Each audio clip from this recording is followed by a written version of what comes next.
Hi folks, I'm happy you have tuned in today. Unfortunately I can't see you, which is for me a weird way of giving a talk, because normally I can hear myself, I can see people's reactions, etc.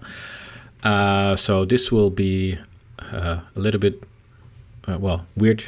I'll have to get used to it, so I apologize if this feels weird. But well, I'm happy that we can still that we live in an age in which we can do these things remotely. We can still connect and learn from each other, and do these kinds of things. So my name is Tonći Galić, and I work as a software consultant for Moose Code. So that means we help clients build scalable software by using Elixir. And one of our open source contributions is Horde, which is perhaps the reason you have heard of us. But today I want to talk about WebAssembly. And the outline of today's talk looks a little bit like this. So we'll first start by looking at what WebAssembly is and how it came into existence. Why was it created? Then we'll dive into what WebAssembly is a little bit into more detail by writing our own very elementary interpreter. And lastly, we'll talk about what a WebAssembly can be used for. So why should we even care? So you might wonder, why did I choose this topic? Well, this was one tweet that I found interesting, and I hope it raises your interest as well, which is a tweet by Solomon Hykes, who's the CEO of Docker. And in this tweet, he basically says, well, if WebAssembly was created like 10 years before it has now, Docker wouldn't have existed. So that sounds very interesting and promising. And secondly, last period, it seems like WebAssembly is a little bit hyped. A small proof is the Stack Overflow survey from last year, from 2019. In which WebAssembly is pretty high on the list of the most loved, dreaded, and wanted languages. It's on the most loved list, but it's a little bit weird because WebAssembly isn't a language. So to me, this reads as if it's a sign of interest, like people want to use or would like to use WebAssembly, rather than what people actually use and love using. So when I started working as a web developer, we could only use HTML to build websites. Yes, we did use CSS to change some background colors, and yes, we did use JavaScript to make some menus or to have text scroll around. But it wasn't actually until Gmail, or until Google came with Gmail, the people actually started using JavaScript to build full web applications. And ever since Gmail took off, folks have been trying to find ways to build richer and faster web applications. And Mozilla and some other major companies, they came up with a new compilation target called WebAssembly, which is now the fourth officially acknowledged by W3C technology for web applications. So next to HTML, CSS, and JavaScript, each browser nowadays also supports WebAssembly. And many other companies have tried to build such a technology to get it officially recognized. So you might remember ActiveX, Flash, Java applets, Google native clients, etc., etc., etc. They all failed in that, and now WebAssembly is the only one, or the only new addition to this stack of technologies that can be used on the web, and that are officially acknowledged by W3C. So I think that says a lot about the potential or the significance of WebAssembly. So what is WebAssembly? Well, the official term says that WebAssembly is a binary instruction format for a stack-based virtual machine. It is designed as a portable compilation target for programming languages, enabling deployment on the web for client and server applications. So that means just like with the Erlang virtual machine, people can use different languages to compile to bytecode, which then will be later translated into actual machine code. So with WebAssembly nowadays you can use different languages like Go, Rust, but also soon Elixir and Erlang itself to compile to WebAssembly, and I think even nowadays COBOL is supported as a compilation source to WebAssembly. And if you haven't heard about Lumen, Lumen is a project by Hans Elia Becomes Josephson, Luc Imhoff, Paul Schoenfelder, Brian Joseph, Brian Cardorella, and some others to try to write a compiler which takes Erlang or Elixir source code and compiles that to WebAssembly so it can be run in a browser. So with WebAssembly you have two formats at which we will look at today. Well, shortly at least, is the WAT format, which is the WebAssembly text representation. I think they should have called it WebAssembly text format, WTF, but the file extension is WAT. I think they missed their chance there, but okay. And Wasm is the binary version of it. So once it is compiled into this WebAssembly binary format, it gets the extension Wasm. So let's get enough talking. Let's get coding. So we'll start by creating a new project, which we'll call Wembly, short for WebAssembly. And I'll copy some files like the one that we're going to interpret. So on the right we have the text representation, and on the left we have the how do you say it? The same version, but then in Elixir and Erlang. So if you have trouble parsing what is on, I think you're right, on this side above me, then you might want to read the other side. But anyway, it doesn't really matter. This is like the example we're going to use, and it's a module to calculate the nth Fibonacci number from the Fibonacci sequence. So it basically looks if the n is smaller than 2. If so, it will return 1, and otherwise it will calculate, like recursorily calculate Fibonacci by doing n minus 2 and plus n minus 1. So let's delete this code, and we'll start by writing a test.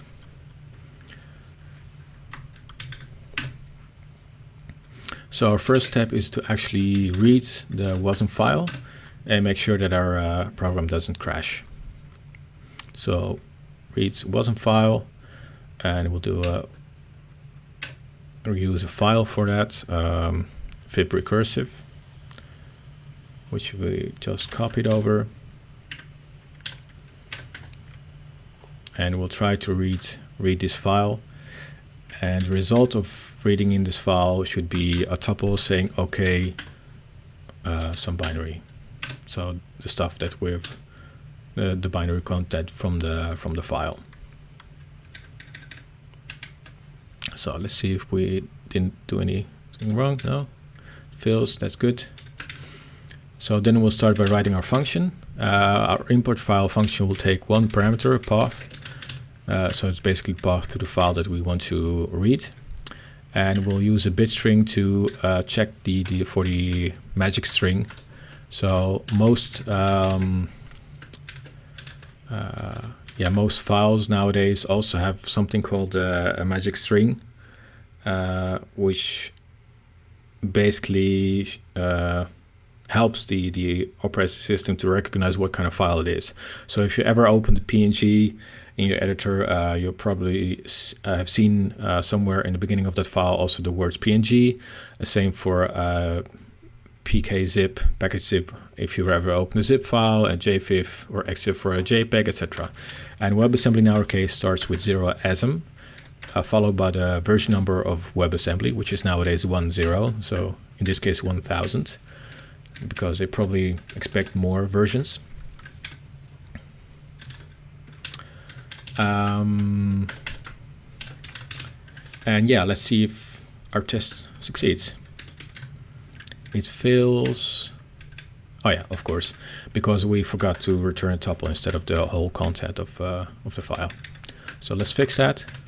Then we should have one succeeding test. Yes, cool. Okay, so next, our final step is actually to make sure that we can run this function, this Fibonacci sequence. So we'll calculate. We'll first read in the file itself again, like in the last test, and then we'll actually see if the fourth Fibonacci number is actually 5. So by running the code from the WebAssembly module, we should get 5 back as a result.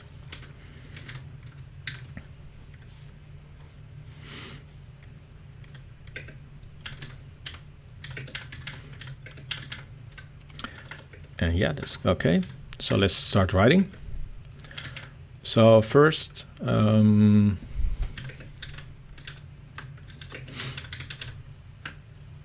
we'll write the struct for this, which holds all the information about our module. So each module has a name, has a stack, has some type information about it, so which types are used by which functions. Yeah, there is more, but we'll skip that for now.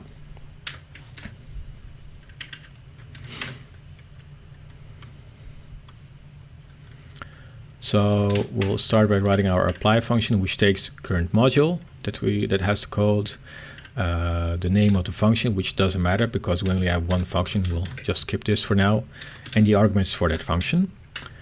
And then the result, we'll take the result stack from running that. So whatever the result was after running that function. We only have one function, so we can use just the head or the first item from the functions list and apply the arguments plus the stack. And then we'll look at what the result of the stack was and return that as our end result of applying that function. Our next step is to start parsing the file. WebAssembly modules, they are built up from different sections. And you can read all about that on the website of webassembly.org. Somewhere in the head they have a link to the specs, and you can read all about the module, what kind of sections it has, like function sections, which describes which functions we have, what kind of types they hold, etc.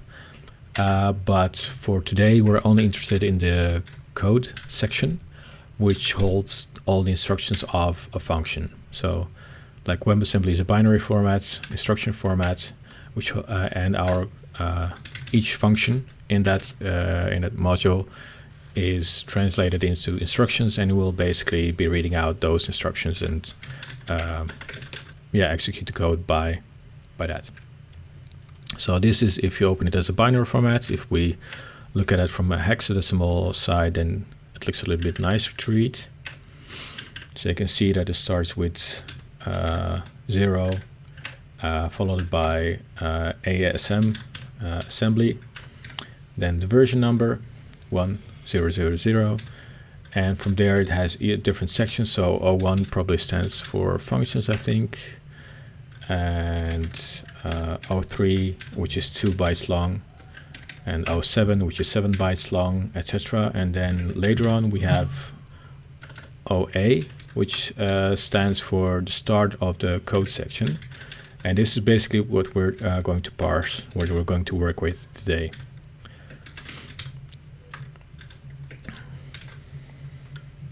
So in here you can also read that it is exported by the name fib, so other modules can look it up.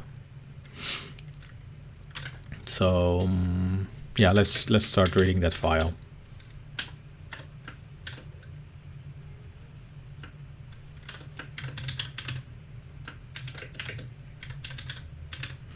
So we start with parsing different sections. So our parse section function will take the instructions, so the binary format, the current module, and then we'll slowly step through each of those parts to then return the actual module that we have parsed, that we are going to use to execute code. So once it is done, the list of instructions is empty, and we return a tuple saying OK module. And then we can continue by reading the first part.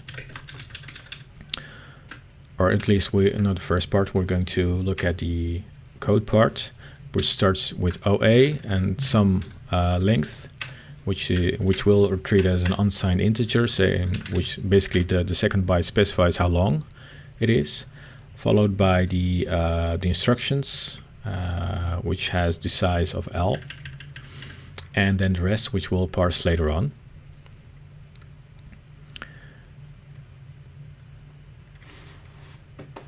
So, and each code section also can hold different functions. In our case, it's just one. We know that, so we can kind of skip some parts and not care about it.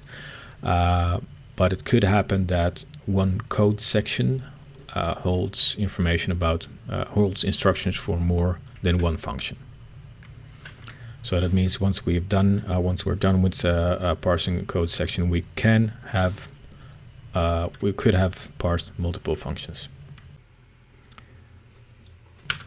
Next, we'll parse the other sections, which have an ID, some length,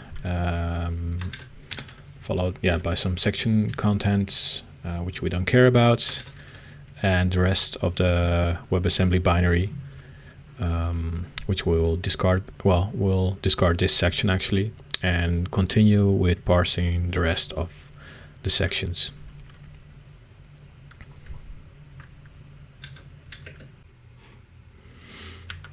So let's save our efforts. We made an error. Keyword followed by types. Oh, of course, need a space between types and the start of the empty list. So let's see what else we forgot. Okay, yeah, good. We're good on our way. So once we have parsed all the sections, we're going to run our function, and the run function takes the current module, the instructions it has to run, the arguments and the stack, and any locals, meaning local variables basically in Elixir. Well, locals in WebAssembly is kind of equivalent to variables inside a function in Elixir. So as a first step, as a first start, we're going to take the arguments from the stack and add it to the locals list, so we can use it as local variables. Then we'll actually continue by running the rest of the instructions.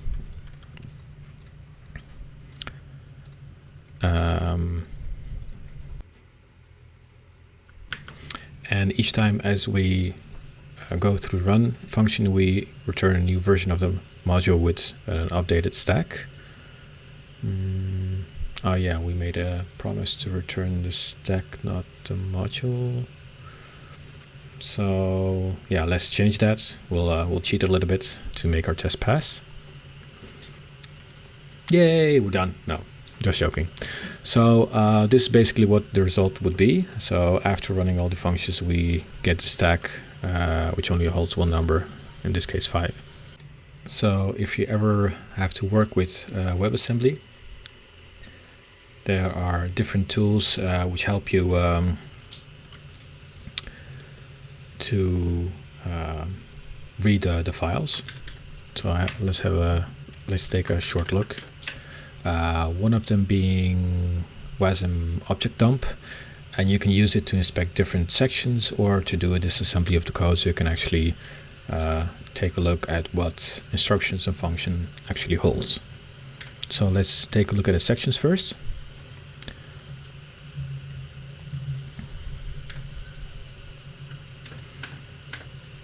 So in here you can see the contents of the specific sections and where you start, etc. So let's put that next to the actual contents of the Wasm file in the same hexadecimal encoding.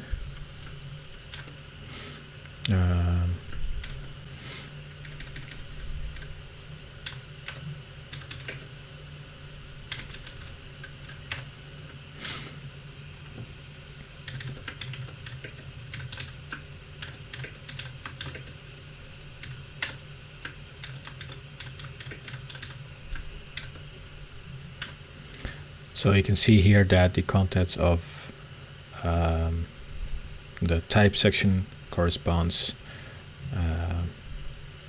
the type section of function also corresponds, so it's 03, 2 bytes long. 07 is the export, which contains the reference to the Fibonacci function named fib.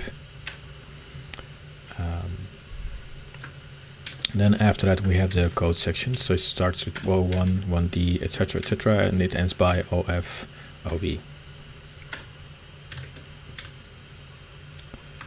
So let's look at the disassembly, so the instructions itself. And this is basically the code part that we have under the functions key of our struct, module struct. And we're going to now basically run those instructions, to interpret those instructions.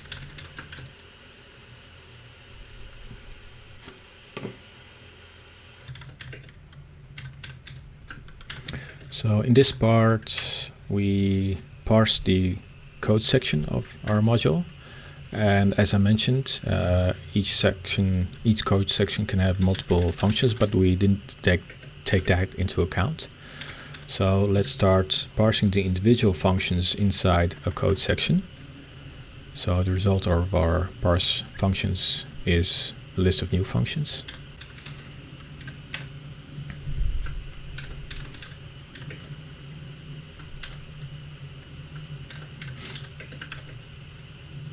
So once we're done, we'll return all the parse functions.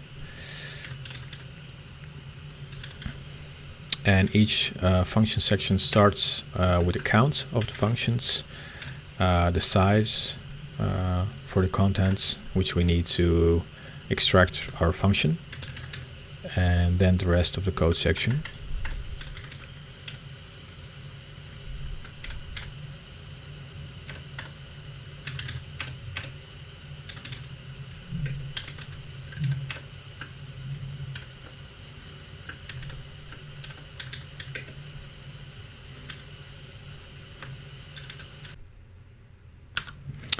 Each function starts with the locals count or locals amount, so you know how much memory you need to allocate for the various variables, followed by the actual code, the actual instructions, and that's also the part that we're going to accumulate in return.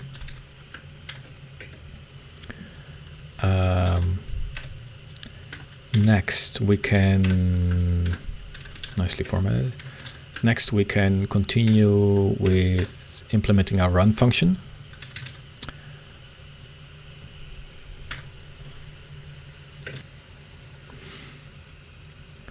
So we'll replace this by the actual work that we need to do. So after we're done with going through all the instructions, we want to return the result, so basically implement our exit strategy here. We don't care about locals, the state, or whatever. We just want to return our stack, which is list. Next, we'll let's see. Yeah, we'll start by running the first instruction, which is getting the first local 0 onto the stack. So we'll implement the function run, which takes the current module, the instruction to get local, which you've seen is 020, followed by the index of the local, which, because we have a list of locals, we can get to them by using the index, followed by the rest of the instructions, stack, locals, and the state of our interpreter. And we'll basically get the needed local from locals list and add that to our stack.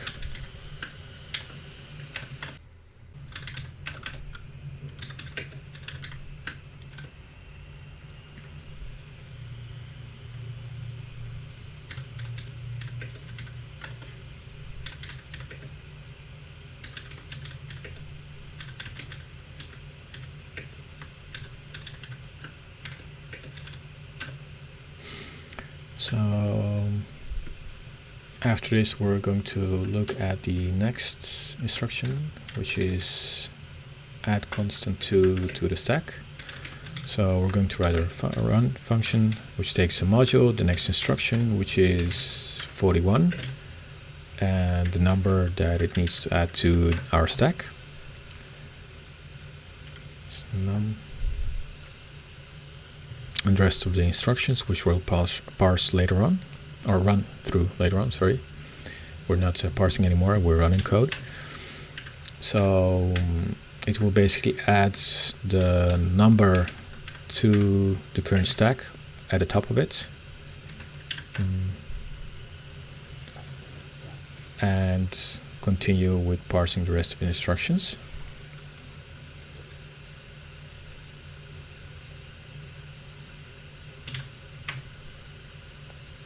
Next instruction is to compare if A is smaller than B.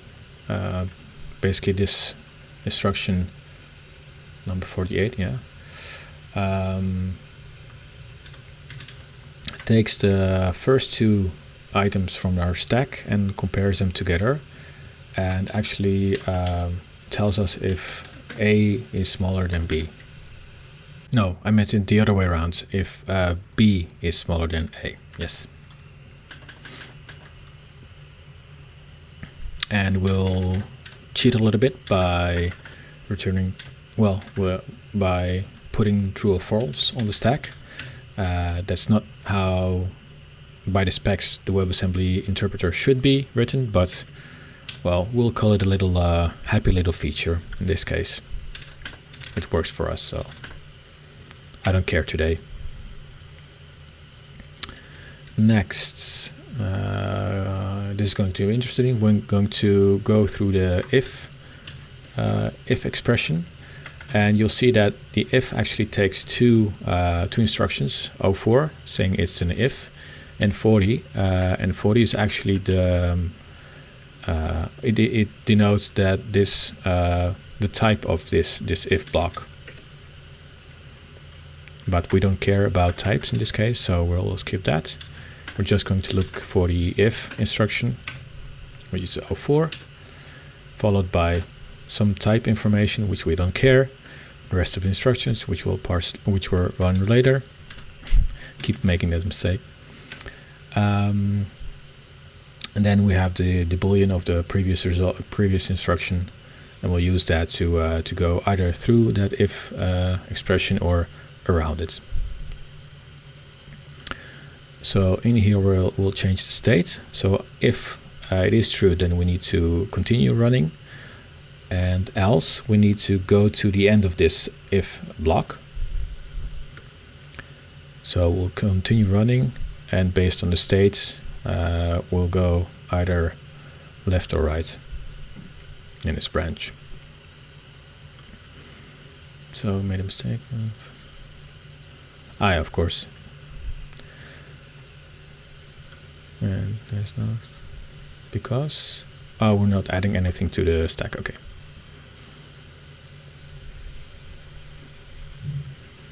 Okay. So what did we miss? Okay, yeah, still needs to be a symbol. Okay, cool. So an atom, sorry. too much Ruby in my days.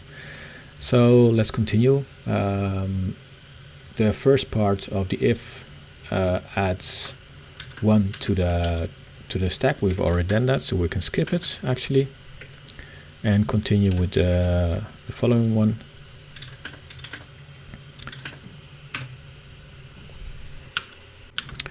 If, which is the return part. So this means that once we reach this point, our function should return. It shouldn't read any more instructions and just return whatever we have on the stack. So we're pretend we have reached the end of all the instructions and finish that. So let's see, we made a typo somewhere, I think. Oh, we don't have a module. Yeah, okay, it's mod. So let's see how far we got.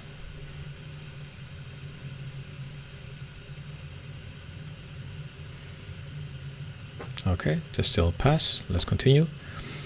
So next we'll continue with the logic of running code and skipping through the end of the if block. So if we reach the end expression, it means that we can continue running our code. So it means we're at the end of the if block. We can stop skipping instructions. So that means we turn the go to end state into the run state again, and we continue running code. And in the case that we have some other instructions and we're still in the go to state, that we skip that instruction.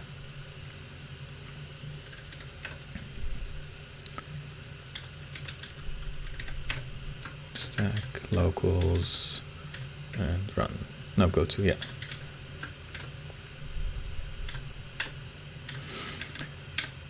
So that should take care of the if block. Next,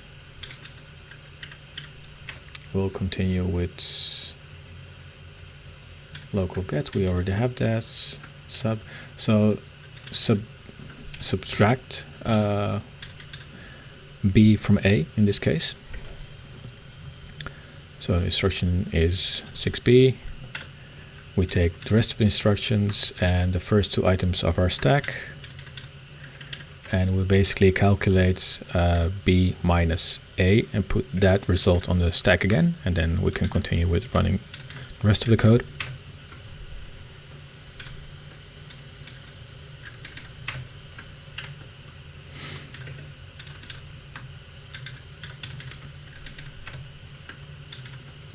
And after that we have the call. So we call ourselves again, and this is where we use the index number of the functions to know which function we have to call. But in our case we only have one function, so we actually, we would need this index, but we'll just pretend that we're good citizens that will follow the specs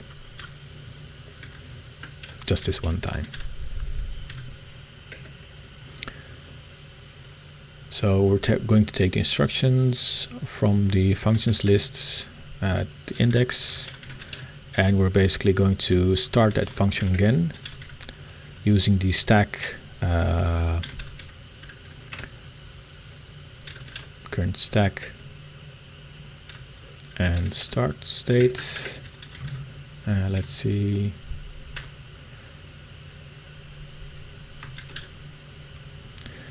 And then we'll basically, after that function has returned, we have a new stack, and we'll basically continue running our code, our instructions with the new stack.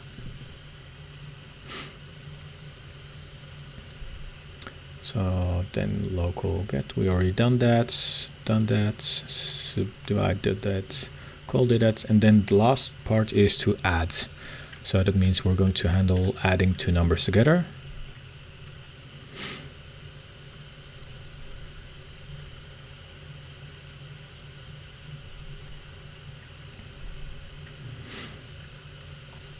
So we'll take first 2 items again, rest of the locals, the state, and then we're going to return a new stack which A and B combined.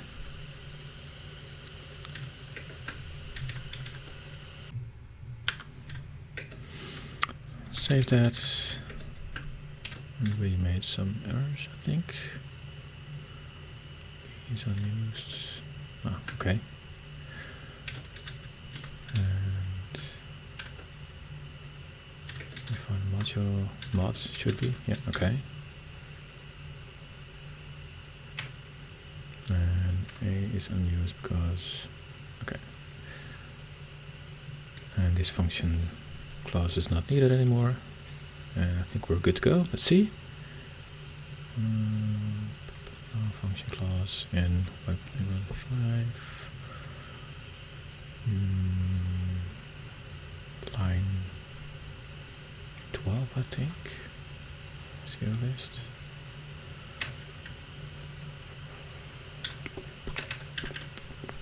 This is nice, live coding. I think we'll take a look at line 12.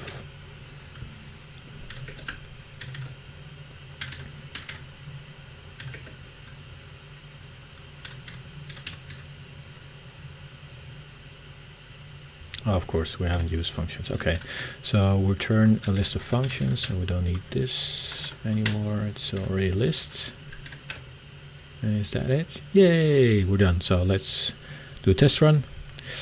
We'll import the file first, get a module back, which we then can use. Make sure pip recursive.wasm. No? Okay. Fixtures. Makes sense. And then we can use that module. Apply. Well, it doesn't matter actually, but okay. And let's do 1. Returns 1, 2 returns 2, 3 returns 3, etc.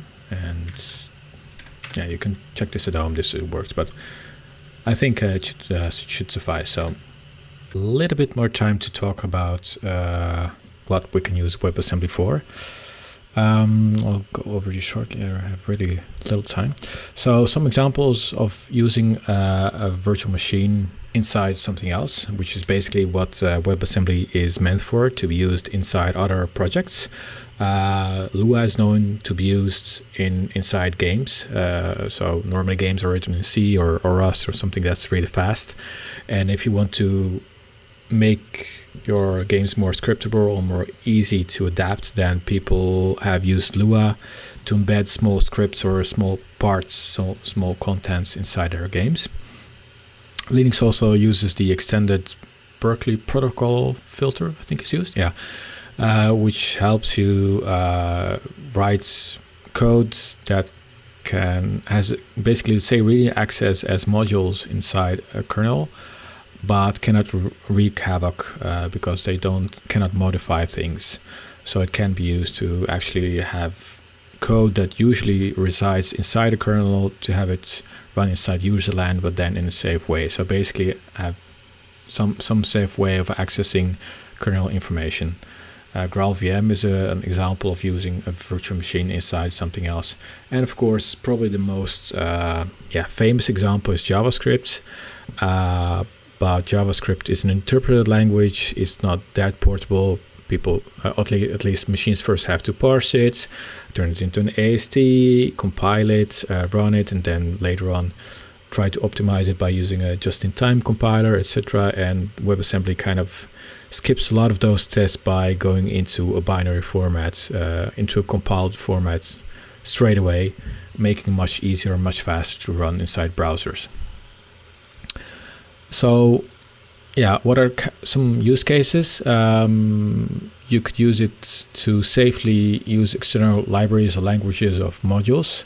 JavaScript is, well, I shouldn't bash it, but we have seen examples in other languages like JavaScript which had a lot of problem in which a module or a library had access to the whole file system instead of just parts of it, instead of just the parts that it needed.